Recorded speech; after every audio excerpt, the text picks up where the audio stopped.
अगर हमारा कोई रास्ता आ जाएगा। मैंने बड़ी उस पर मेहनत की अंकल, और मैं कुछ 1 महीने से उस पर चुप करके इनको कह रही हूँ कि ना करूँगी।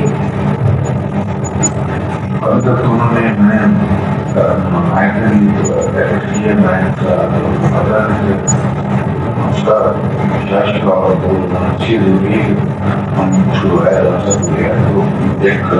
अंकल उनको मना के लाना चाहिए। ये अंकल जो कल हुआ है ट्वीट, इस पर भी मैं टीवी बैठी टीवी देखती थी तो DGRS आए थे। मैंने देखा कह रहे हैं कि मुशर्रफ को वापस आना चाहिए, अगर वो आना चाहे, उनकी फैमिली में आना चाहे तो हम सेलिब्रेट करें। लेकिन वहाँ पर 30+4 करें, और मैंने कहा कि अगर इन्होंने जाना है फिर इन्होंने जाना है।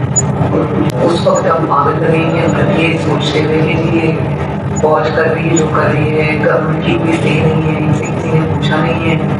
और अगर हम कोई प्रॉब्लम क्रिएट करते हैं या हम कोई उसके अंदर रास्ते में रुकावट बनते हैं तो ये और मिसगिविंग शुरू हो जाएगी। वो फिर अंदर मैंने अबू को फोन किया, मैंने कहा जी आई सी दिस कमिंग, और बजाय इसके कि वी लुक लाइक फूल्स के लिए हमारे ऊपर एक फैसला ठूंसा गया और उसके बाद जो हमें इन्विटेशन हुई, तो मैंने कहा उससे बेहतर है कि आप अल्लाह ताला की खातिर कह रहे हैं। मैंने कहा नीले हम ये करते हैं कि अल्लाह की लिखिए, तो आप ये ट्वीट करते हैं। वो उन्होंने फौरन मेरी बात